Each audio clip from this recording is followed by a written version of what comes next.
you two pyramids, and this will help you clear up this issue. Here's pyramid number one, all right, and it's got a pyramid originator. It's got some levels in here to it and more levels to it. Here's another pyramid. This is a picture of a typical manufacturing legal distribution method of products. A manufacturer manufactures the products. They sell them out to wholesalers. They pass them on to regional distributors or jobbers. There are retailers out there that put it on, and then, of course, there are customers who buy that product. Now, notice there's nothing wrong with the pyramid shape in and of itself. Most governments are structured in a pyramidal shape. It's a very strong shape in architecture. Nothing wrong with pyramids. They're remarkable entities, right? But there are illegal pyramids, and you certainly don't want to participate in one of those, and you ought to know the difference if you're going to be in network marketing, because many people do not. So, let me show you a big difference. In both these cases, you have dollars that flow from the lower levels up to the higher levels. It happens in legal distribution methods, right? It happens in illegal pyramids. Money flows. That's not a problem. What is a problem, though, and a distinguishing factor, is that value in a legal distribution function, value always flows back to the customers. So while you have dollars going up, you have value flowing back, and you have lots of customers who with a free will are saying, I happily give my money because I'm getting value. That's the case. Not so in an illegal pyramid. There's no value flowing back to these people over here. Instead, what you might have down here are dupes. And rightly so, the law tries to eliminate people from being dupes and protects people. But often that's an imperfect system, okay? So that's the difference between illegal pyramid and legal distribution. I used to think, well, heck, if there's products, it must be legal. If there's no products, it's not. Well, you're going to see it's not that cut and dried. There's some real gray areas here. But in the case of a legal distribution or a legal network marketing company, there must be customers.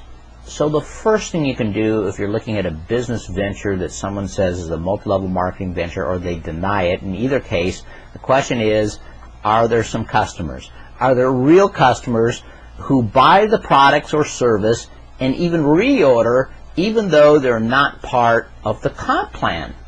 In other words, there's not an additional motivation. They just think that it's a good value. Good question to ask. What percentage of the sales are to customers? Now, what percent should there be? You know, there isn't a legal definition of that. You know, in many states it's different, but there ought to be a significant percentage of customers who are buying the products, even though their main motivation has nothing to do with the compensation plan. If there's not a significant number of customers that are buying the product, the company runs the risk of litigation or being closed down, or perhaps even the principals or the top leaders going to jail. All right, so a typical legal MLM distribution model looks something like this. You do have a manufacturer. You've got an MLM company. Sometimes it's the same. The company manufactures their products, but more often than not, that's not the case. The MLM company simply works as a sales arm. They have their products manufactured and labeled, private labeled for them, and that's okay. You've got your upper level distributors. You've got your middle level distributors. You have your newest distributors. Then underneath it all, you have customers, and of course, that's the critical thing.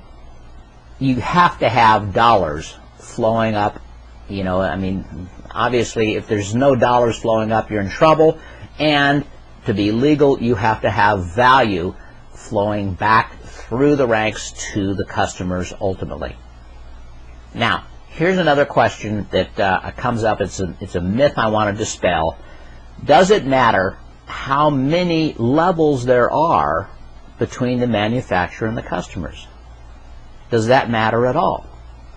Well, the answer, candidly, is no, right? It doesn't matter at all. All that matters is that there's value flowing and that the customers are happy. I mean, if you had 100 levels and you were paying 100 people between the manufacturer and the customers, but the customer still felt they were getting great value, what difference could it possibly make? Doesn't make any difference at all. Now, is it possible if you have 100 people getting paid before the customers can receive their value? Well, it might. The more levels there are, the more difficult it is. But the question is not how many levels and how many people are here. The question is there real value going to customers, and do they see it as such, and can you establish that that's a reality? If so, no harm, right? It can be completely legal. Now, one other myth while we're at it. Sometimes people say, well, okay, part of the problem is the people that get in early make all the money, and the people that come late don't make any. In a properly designed network marketing compensation plan, it doesn't matter whether you come in early or you come in later. If the compensation plan allows for it, you should be able to make a lot more money, even though there's hundreds of people above you in the compensation plan.